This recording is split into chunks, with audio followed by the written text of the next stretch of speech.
예, 이번 달은 제가 이제 우리 교육에 대해서 말씀드리는데 오늘은 제5 권력에서 해방, 5 권력에서 해방이라는 말씀을 드리겠습니다. 여러분 잘 아시는 것처럼 우리가 미국이라는 국가에서 살아갑니다. 미국은 민주주의 국가입니다. 우리는 민주주의란 말이 너무나 이렇게 많이 들어서 그런 의미가 없는데 미국은 민주주의를 세계 최초로 실현한 국가가 됩니다. 그래서 미국이 갖고 있는 가장 중요한 가치는 이 민주주의를 세계 모든 나라에게 전하고 또 그런 국가를 만드는 것이 미국이 갖고 있는 그런 꿈 중에 하나가 됩니다. 이런 민주주의의 근본은 미국이 1776년에 영국에서 독립하면서 헌법을 만들었습니다. 그 헌법 자체가 민주주의를 근간으로 하는 것이 됩니다. 그리고 이러한 헌법은 지금까지 오늘날까지 약 27차례 개정이 됐습니다. 수정을 했습니다. 아멘드먼트라고 하는데 27차례 수정을 하면서 미국의 헌법으로 오늘 민주주의 국가가 되어가고 있습니다.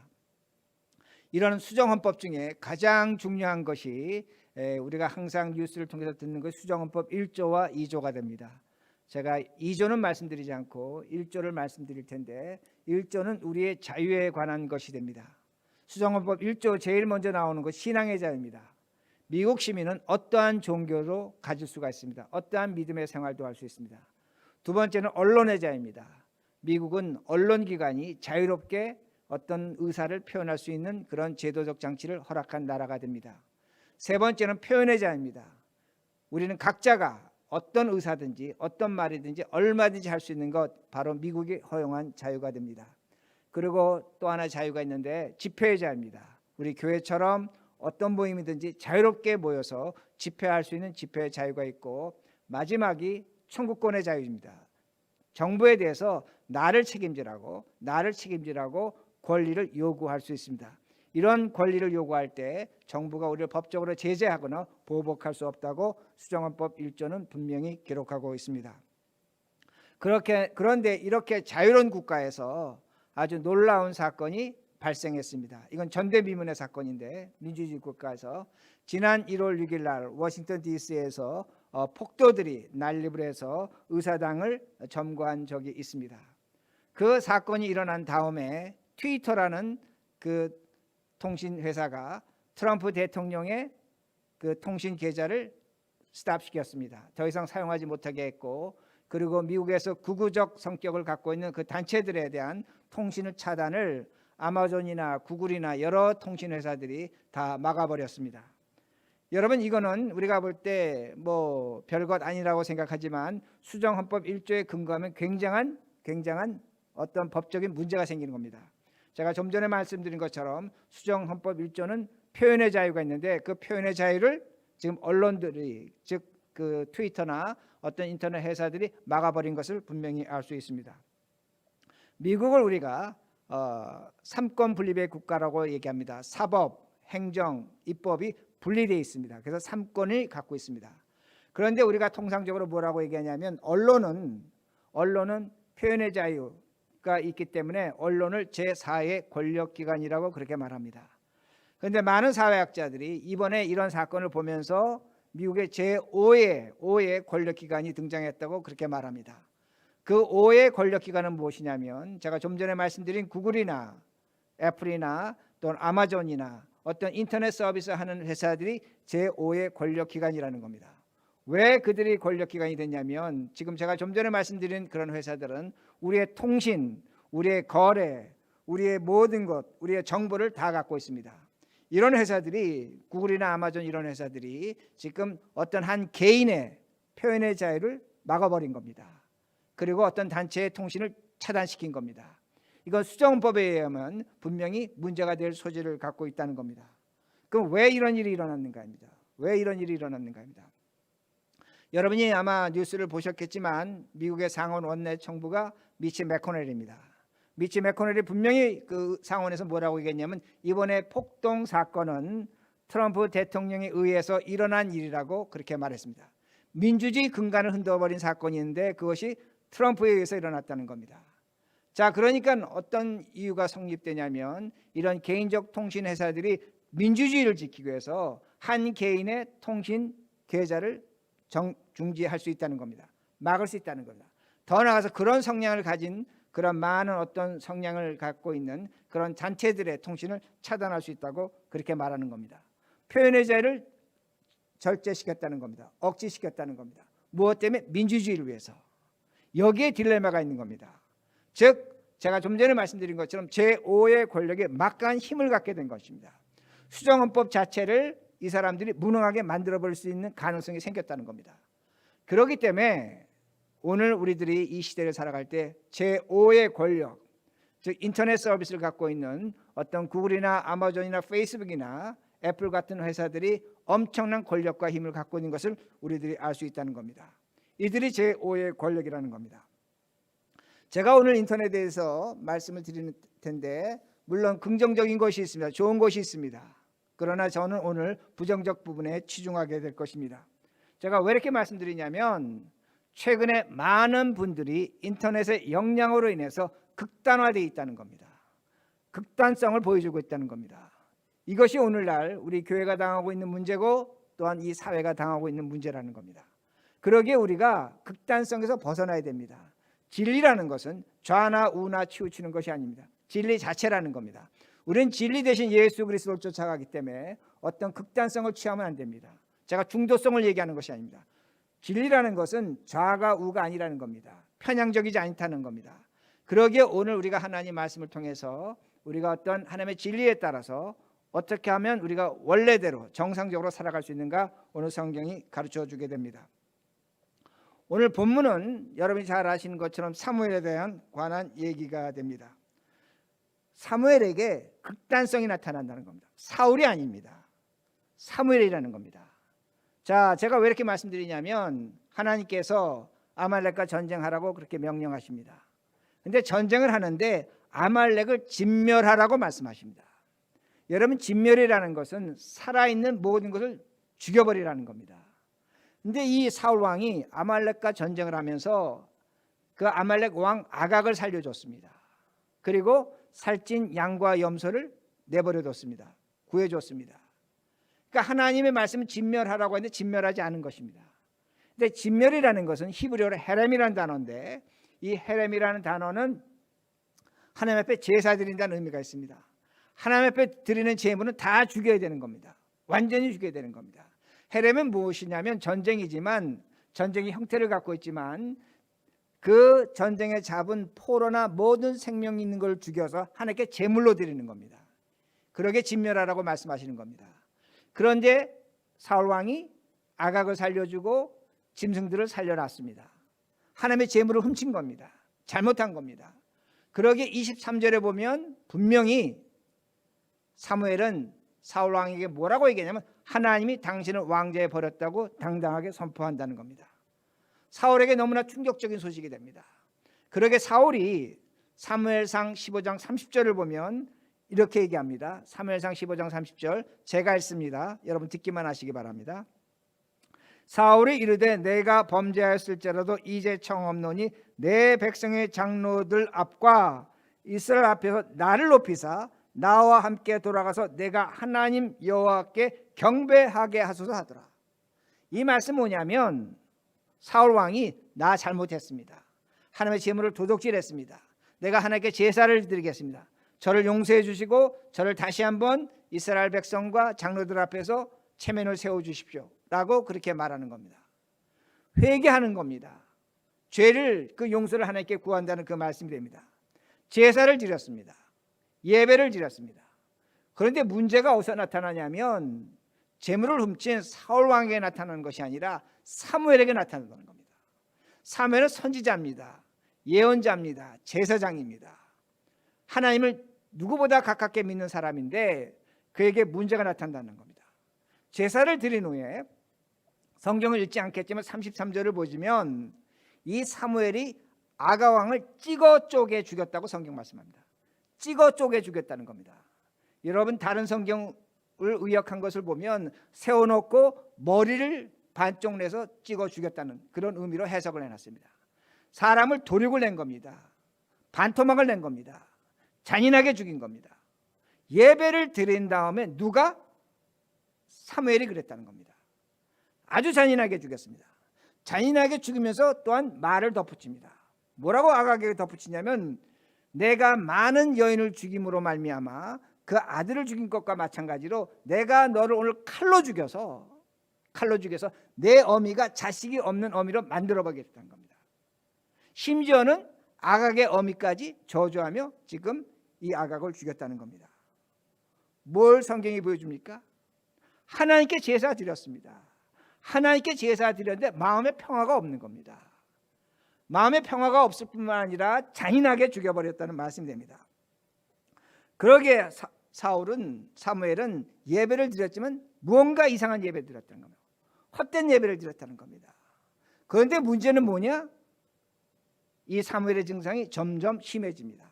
더 이상한 행동을 한다는 겁니다. 35절입니다. 35절 말씀 우리 한번 보겠습니다. 제가 읽습니다. 사무엘이 죽는 날까지 사울을 다시 가서 보지 아니하였으니 이는 그가 사울을 위하여 슬퍼함이었고 여호와께서는 사울을 이스라엘 왕으로 삼으신 것을 후회하셨더라. 자, 여기 한 가지 아주 심각한 사건이 나타나는데 뭐냐면 사람을 보지 않겠다는 겁니다. 누구를? 사울 왕 내가 두 번 다시 만나지 않겠다는 겁니다. 그런데 죽는 날까지 만나지 않겠다는 겁니다. 우리도 종종 보면 주변에서 어떤 그 일을 당하면 내가 저 사람 죽어도 얼굴 안 보겠다. 똑같은 겁니다. 사울의 왕의 얼굴을 보지 않겠다는 겁니다. 그리고 성경은 또한 슬퍼했다고 그렇게 말씀합니다. 분명히 하나님은 뭐라고 말씀하셨냐면 지금 1절에 나오는 것처럼 하나님은 사울 왕을 왕으로 삼지 않겠다고 분명히 말씀하셨습니다. 그런데 지금 이 사무엘의 그 슬픔이 도가 지나치다는 겁니다. 그러기에 하나님께서 사무엘을 책망하십니다. 1절입니다. 1절 잘 보시기 바랍니다. 여호와께서 사무엘에게 이르시되 내가 이미 사울을 버려 이스라엘 왕이 되지 못하게 하였거늘 내가 이미 사울을 버려 이스라엘 왕이 아니라고 너한테 말을 했다는 겁니다. 그런데 이렇게 말씀합니다. 내가 그를 위해 언제까지 슬퍼하겠느냐? 언제까지 슬퍼하겠느냐? 너는 기름을 뿔에 채워 가지고 베들레헴에 가라. 그리고 이세에게 가라는 겁니다. 자, 지금 하나님이 말씀하시는 것이 뭐냐면 하나님 분노하시는 겁니다. 누구에게? 사무엘에게. 야, 너 도대체 언제까지 이렇게 슬퍼하겠느냐? 너 내가 말하지 않았니? 이미 사울은 이스라엘 왕이 아니라고 얘기했다. 근데 너 왜 이렇게 슬퍼하느냐고 그렇게 얘기하는 겁니다. 여기서 슬픔이라는 단어 히브리 아바라라는 단어를 썼는데 아바라는 장례 때 슬퍼하는 겁니다. 유대는 1일장을 치릅니다. 하루만 슬퍼해야 되는 겁니다. 우리도 장례 치르지만 기껏 슬퍼야 3, 4일, 5일입니다. 그런데 지금 사무엘은 끊임없이 슬퍼하는 겁니다. 끊임없이 슬퍼하니까 하나님께서 너 언제까지 슬퍼할래? 왜 이렇게 슬퍼하냐고 그렇게 말씀하시는 겁니다. 이건 뭘 얘기하는 겁니까? 슬픔이 아닙니다. 이건 슬픔이 아닙니다. 이건 정신 이상이라는 겁니다. 그러기에 어떤 성경학자들은 우울증이라고 해석까지 한다는 겁니다. 사무엘이 왜 이렇게 됐습니까? 무엇 때문에 사무엘이 이렇게 슬픔에 빠져 있습니까? 그건 뭐냐면 자신이 아끼던 사울이 이스라엘 왕에서 쫓겨난 겁니다. 거기에 대한 실망감이 있는 겁니다. 그 실망감이 어떻게 됐다? 분노가 생기는 겁니다. 그리고 미움이 생기는 겁니다. 애증이 생기는 겁니다. 여러분, 우린 실망할 수 있습니다. 실망하지만 실망을 절제하고 억제해야 됩니다. 실망을 절제하고 억제하지 못하면 뭐가 생깁니까? 분노가 생기는 겁니다. 미움이 생기는 겁니다. 여러분, 사람은 분노와 미움이 생기면 감정적이 되어갖고 사리 판단하지 못합니다. 올바른 판단하지 못합니다. 사람이 병적으로 되는 겁니다. 그러기에 하나님께서 말씀하시는 겁니다. 너 슬퍼하지 말라, 실망하지 말라고 그렇게 말씀합니다. 오늘도 우리가 예배를 드리지만 무엇인가 실망해서 예배 드린다면 그 실망으로 분노가 생긴다면 미움이 생긴다면 우리 예배는 올바른 예배가 아닙니다. 사무엘과 같은 행동을 얼마든지 할 수 있다는 겁니다. 예배 드리고 제사 드리고 사람을 찍어 죽이는 겁니다. 그리고 저주하는 겁니다. 사무엘입니다. 우리가 존경하고 믿고 따르는 사무엘이 이렇게 변질했다는 말씀이 됩니다. 제가 최근에 정말 여러 교우들한테 우리 교인들한테 여러 가지 얘기를 듣습니다. 근데 그 중에 하나가 대표적인 게 두 가지가 있는데 자신하고 아주 친하게 잘 지내는 사람이라고 합니다. 아무런 문제가 없었다고 합니다. 근데 어느 날 이분이 그 잘 지내는 분에게 자신의 어떤 정치적 성향을 얘기했더니 사람이 아주 돌변하더라는 겁니다. 나는 두 번 다시 당신하고 얘기하지 않겠다는 겁니다. 관계가 끊어지는 겁니다. 또 어떤 일이 있었냐면 하나님이 트럼프 대통령을 미국의 대통령으로 만들려고 했는데 미국의 악한 세력들이 트럼프 대통령 되지 못하게 하고 바이든을 대통령하게 해서 곧 하나님께서 세상을 미국을 망하게 하실 거라고 그렇게 말한다는 겁니다. 그리고 전화로 이렇게 얘기합니다. 물 사라는 겁니다. 먹을 거 준비하라는 겁니다. 이런 얘기를 오늘날 교인들이 번연히 하고 있다는 말씀이 됩니다. 그러면 이거는 우리 한국 사회만 있는 거냐? 아닙니다. 여러분 제가 얼마 전에 그 CBS 뉴스를 봤는데 그 펜실베니아에 사는 여자인데 자신의 친구에게 내가 이번에 바이든을 지지한다고 얘기했더니 그 친구가 절친한 친구였는데 나는 더 이상 너하고 친구하지 않겠다고 절교를 선언하더라는 겁니다. 그러면서 그 여인이 울먹이면서 이렇게 얘기합니다. 아니 내가 대통령 누구를 지지한다고 얘기했는데 왜 친구로부터 버림을 받아야 되는가? 도대체 이 세상이 어떤 세상인가입니다. 여러분 이거는 지금 미국 사회의 큰 문제입니다. 가정이 갈라졌습니다. 부모 자식이 갈라졌습니다. 부부관계가 갈라졌습니다. 왜? 내가 갖고 있는 정치 성향과 저 사람이 갖고 있는 것이 맞지 않다고 할 때 갈등과 어려움을 겪고 있다는 말씀이 됩니다. 이런 일이 지금 교회 안에 들어와 있다는 겁니다. 다반사라는 겁니다. 제가 서울에 있는 어느 목사님하고 통화했는데 그 목사님이 저한테 얘기하는 것이 아니 미국에서 그 대선을 치르는데 왜 한국 교인들이 이렇게 난리냐입니다. 필요 이상의 관심을 갖고 있다는 겁니다. 그러면서 그 목사님이 얘기하는 게 뭐냐면 트럼프를 지지하지 않으면 크리스천이 아니라고 말한다는 겁니다. 어떻게 이런 일이 일어나고 있는가 합니다. 그러면서 그분이 얘기하는 게 뭐냐면 이게 유튜브 때문이라는 겁니다. 인터넷 때문이라는 겁니다. SNS 카톡 때문이라고 그렇게 말합니다. 저는 그 말에 대해서 인정합니다. 여러분 제가 종종 인용하는데 미국에는 두 개의 양대 언론 조사기관이 있습니다. 하나는 갤럽이고 하나는 퓨 리서치입니다. 퓨 리서치는 기독교적 색채를 갖고 있는 그런 언론 조사기관이 됩니다. 이번에 총선을 하면서 백인 크리스찬의 78%가 트럼프를 지지했습니다.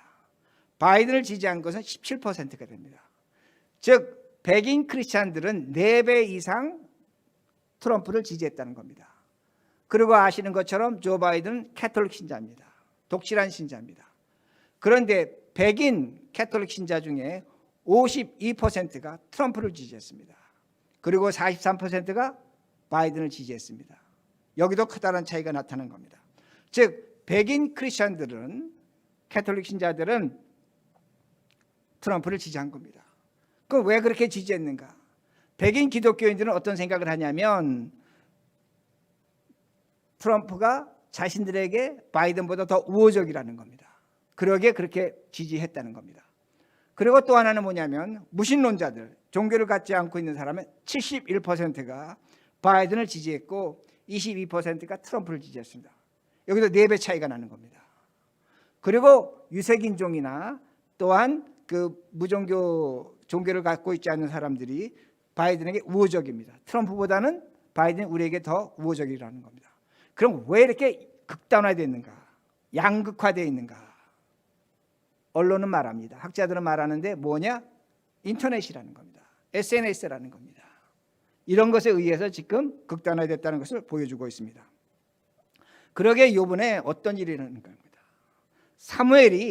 사울이 왕이 되지 못한 것에 실망감이 있었습니다. 그 실망이 뭐로 나타났습니까? 분노로 나타난 겁니다. 미움으로 나타난 겁니다. 이번에 미국의 선거도 마찬가지인 것 같습니다. 내가 원하는 사람이 대통령이 되지 못한 것에 대한 실망감이 있습니다. 그건 어쩔 수 없습니다. 그러나 이 실망감을 절제하지 못하고 뭐로 갔냐면 분노로 간 겁니다. 미움으로 간 겁니다. 분노와 미움으로 가다 보니까 지금 나라가 이 모양이 됐다는 것입니다. 이런 걸 누가 조장했냐입니다. 제가 좀 전에 말씀드렸지만 2021년에 새로운 권력, 제5의 권력, 인터넷이라는 겁니다. 이런 인터넷 서비스가 갖고 있는 알고리즘에 의해서 우리가 쇠뇌당한 겁니다. 이것이 바로 오늘날의 우상이 됐다는 그 말씀이 됩니다. 그러기에 이런 미움과 분노가 있기 때문에 사회적으로 집단적 광기가 나타난 겁니다. 이건 집단적 광기입니다. 그리고 사회적 우울증이 나타나고 있다는 말씀이 됩니다.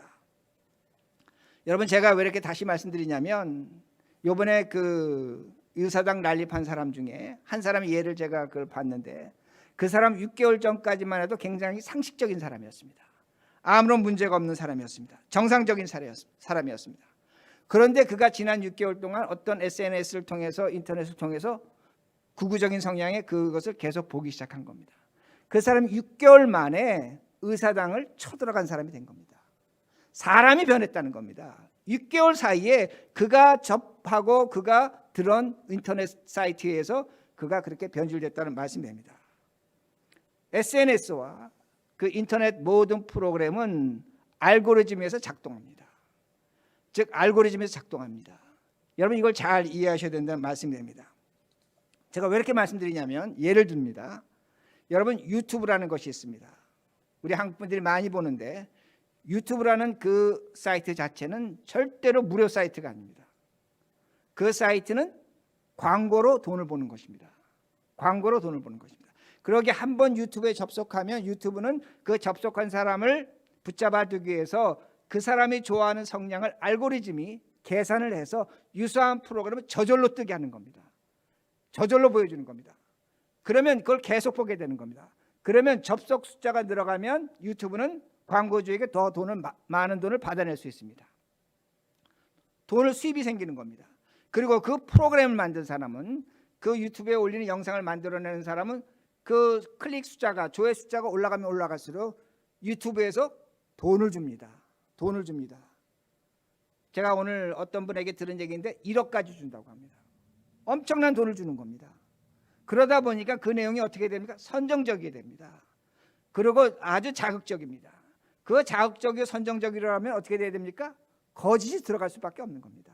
모함이 들어갈 수밖에 없다는 것입니다. 그걸 계속 볼 때에 사람들은 그걸 진실로 믿게 되는 겁니다. 사실로 믿게 되는 겁니다. 세뇌가 되는 겁니다. 많은 분들은 뭐라고 얘기하냐면, 내가 어떻게 거기에 세뇌가 됩니까? 내가 어떻게 거기에 따라갑니까? 나는 대학 나온 사람입니다. 난 지식 있는 사람입니다. 공부한 사람입니다. 아닙니다. 여러분, 제가 좀 전에 예를 들어드린 건 6개월 보고 의사당 쳐들어간 사람이 있습니다. 그렇게 된다는 겁니다. 그러게 옆에 사람이 당신 그거 보는 거 틀렸어, 맞지 않아 라고 하면 싸움을 합니다. 분노합니다. 미움을 갖게 됩니다. 왜? 내가 갖고 있는 것이 진실인데 네가 뭔데 거짓이라고 얘기하는 겁니다. 그러나 제가 다시 말씀드립니다.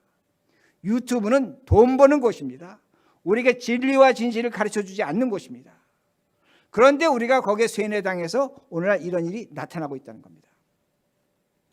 며칠 전에 제가 기사를 봤는데, 글을 봤는데, 많은 사회학자들이 구글이나 아마존이나 페이스북이나 뭐 애플이나 이 알고리즘을 절대로 버리지 않을 것이라고 말합니다. 왜냐하면 그들이 생존할 가장 수입의 중요한 근간이 되기 때문입니다. 이게 오늘날 우리가 살아가는 세상입니다. 여러분이 알지 못하는 사이에 쇠뇌되고 그렇게 브레인워시되고 그렇게 교육받고 있다는 겁니다. 여러분 크레딧 카드 쓰십니다. 여러분 크레딧 카드는 크레딧 카드 컴퍼니 알고리즘 여러분의 수입과 건강과 여러분의 교육 수준과 여러분의 그 지출, 여행 다 알고 있습니다. 다 알고 있습니다. 여러분이 크레딧 카드 쓰시는데 어떤 장소 가지 않던 장소나 특별하게 이상한 물건 구입하면 알고리즘에 의해서 크레딧 카드 구매가 중지됩니다.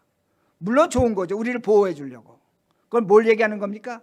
그만큼 우리에 대한 데이터를 누가 갖고 있냐면 크레딧 카드 컴퍼니가 갖고 있고 알고리즘이 갖고 있다는 겁니다. 우리를 이미 제5의 세력이 지배하고 있습니다. 이건 음모론이 아닙니다. 이건 20년 전부터 이미 나온 일들이 됩니다. 우린 그걸 다만 모르고 있다는 겁니다. 제가 좀 전에 알고리즘을 얘기할 때 나쁘게 얘기하는 것이 아닙니다. 좋은 것도 있습니다. 뭐가 좋냐? 알고리즘은 감정이 없기 때문에 어떤 사람을 우리 아이들을 가르칠 때에 선생보다 더 잘 가르칠 수 있다고 그렇게 말합니다. 또한 그 알고리즘은 우리가 갖고 있는 어떤 질병이 있다면, 심장병이 있다면, 뭐 어떤 질환이 있다면 알고리즘을 통해서 언제 걸릴 거라고 예측해 줄 수도 있습니다. 우리가 하기 힘든 일, 어려운 일, 알고리즘 얼마든지 계산할 수 있다는 겁니다. 그러나 제가 한번 소개해 드렸는데 캐티 오닐이라는 그 학자가 쓴 책인데 대량 살상 무기 수학이라는 책이 있습니다. 거기서 알고리즘이 우리에게 얼마나 피해를 주고 있는가를 이미 설명하고 있다는 겁니다. 우리는 장차 이 알고리즘의 부품 역할을 하게 될 것이라는 겁니다.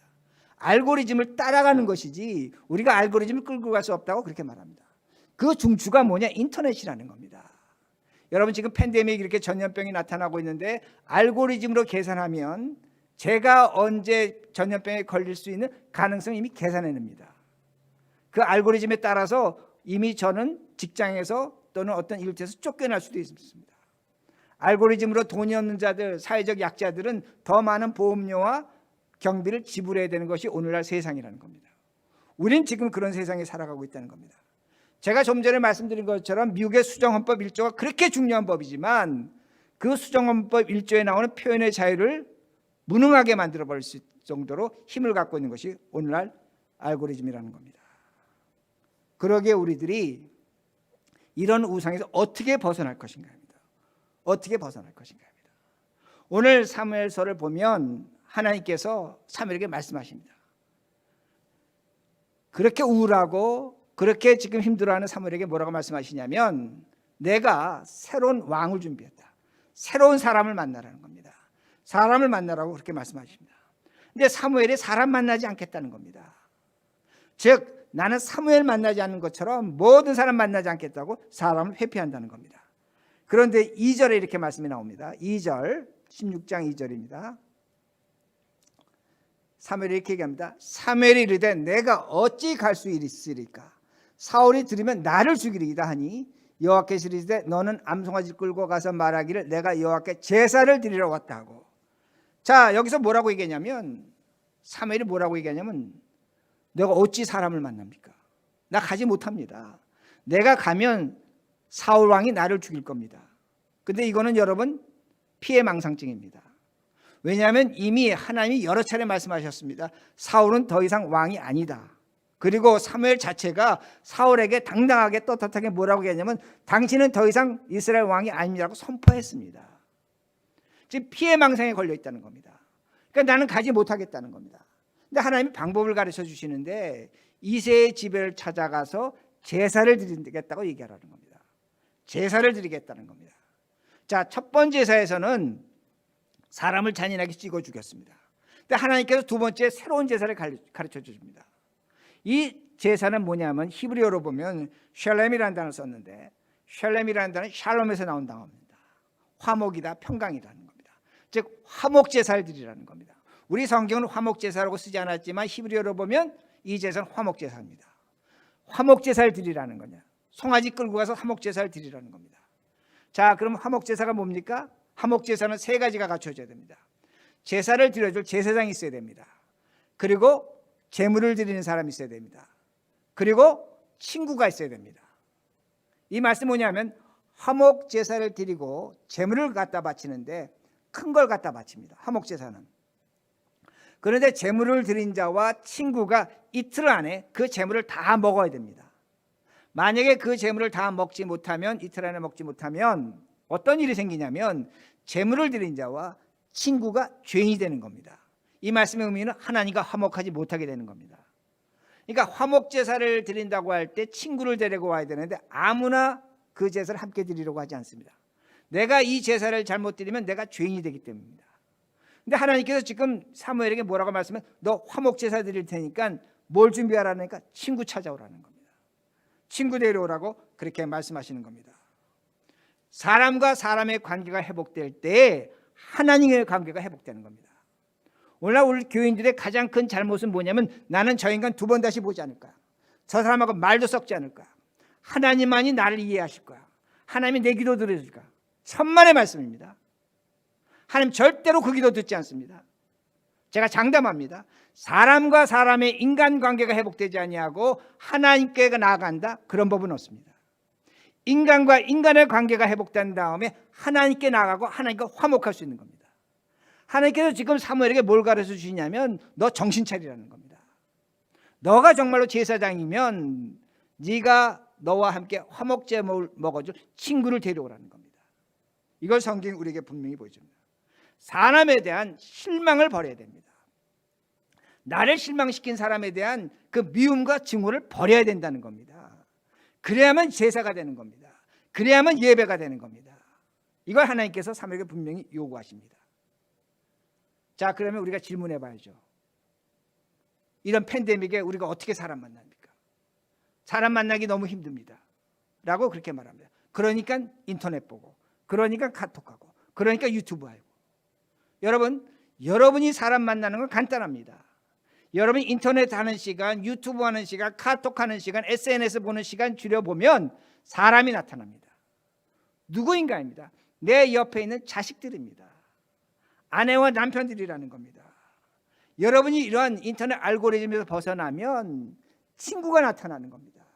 동반자가 나타나는 겁니다. 하나님과 관계를 회복할 수 있는 사람이 바로 어디 있냐? 멀리 있지 않다는 겁니다. 내 옆에 있다는 것을 분명히 알 수 있습니다. 여러분, 이 팬데믹이 어떤 면에서 우리에게 고통스럽습니다.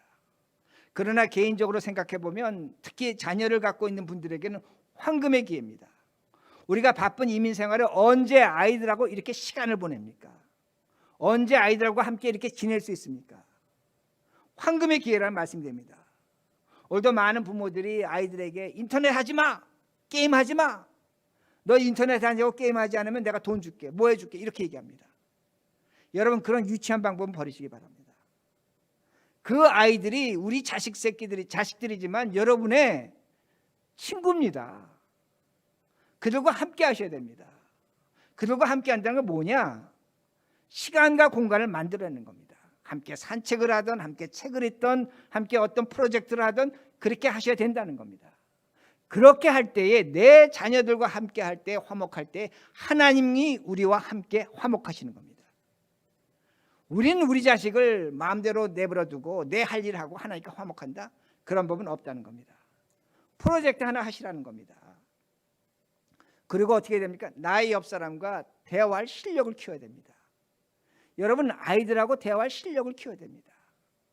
제가 제발 부탁인데, 저도 참 이런 걸 싫어하는데 맨날 신문 본 얘기, TV 뉴스 얘기, 인터넷 본 얘기하고 세상 사람 다 아는 얘기입니다. 그 얘기 왜 합니까? 여러분, 얘기하지 말라는 것이 아닙니다. 남이 알고 있는 얘기를 하면 지루한 겁니다.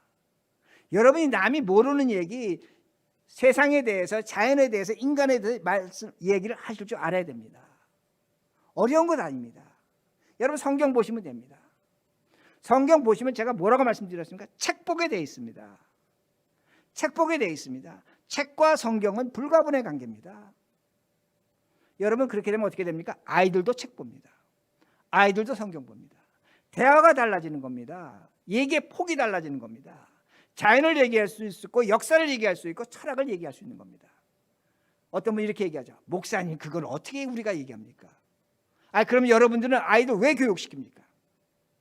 부모로서 교육이 뭔가입니다. 그러기에 우리가, 부모가 친구를 만들어야 되는 겁니다. 누구를? 우리 자녀들을 그렇게 만드셔야 된다는 말씀입니다. 그럴 때 하나님과 화목한 겁니다. 하나님과 화목하다 인간관계가 건전할 때 하나님과 건전해 줄 수 있는 겁니다. 그러게 오늘 4절과 5절은 뭐라고 성경에 나옵니까? 4절에 보면 이 사무엘이 성에 들어갈 때 장로들이 떨며 묻습니다. 평강을 갖고 오셨습니까? 당신 평화하십니까? 다 알고 있는 겁니다. 얼마나 이 사람이 불안했고 얼마나 잘못되고 있었는가를. 근데 사무엘이 당당하게 얘기합니다. 내가 하나님의 평화를 갖고 왔다고 그렇게 말합니다. 그리고 그 이세 집안에서 다윗을 왕으로 뽑는 역사가 나타난다는 겁니다. 여러분, 말씀을 마칩니다. 오늘날 우리들이 인터넷이라는 알고리즘의 지배를 받고 있습니다. 여러분이 돈 쓰시는 것 여러분은 몰라도 인터넷은 다 알고 있습니다. 크레딧 카드에서 다 알고 있습니다. 우리의 데이터, 우리의 정보 다 알고 있습니다. 그걸 갖고 우리를 조장하고 조롱하고 더 나아가서 우리를 작동시키고 있습니다. 유튜브, 여러분들에게 소식을 알려주는 것 같지만 그 회사는 돈 벌려고 있는 회사입니다. 여러분을 이용해서 돈 버는 겁니다. 그리고 우리에게 브레인워시 시키는 겁니다. 그 브레인워시를 당해서 우리는 지금도 그것이 진리라고 사실이라고 믿고 살아가고 있다는 말씀입니다. 얼마나 잘못되고 있는 겁니다. 제가 인터넷이 나쁘다는 것이 아닙니다. 이용할 것 이용하고 사용할 것 사용해야 됩니다. 그러나 제5의 권력에 그 알고리즘의 노예가 되고 그것이 우리의 우상이 돼서는 안 된다는 겁니다. 그러게 어떻게 됩니까? 말씀을 드린 것처럼 친구를 만드셔야 됩니다. 인간관계를 회복시키기 바랍니다. 실망하셨습니다. 실망한 것에서 여러분 빠지시면 안 됩니다. 분노와 미움을 버리시라는 말씀이 됩니다. 그렇게 될 때 우리는 하나님과 화목하게 됩니다. 이 하나님과 화목으로 우리가 새로운 시대를 새로운 세상을 살아가는 우리 모두가 되기를 간절히 바랍니다.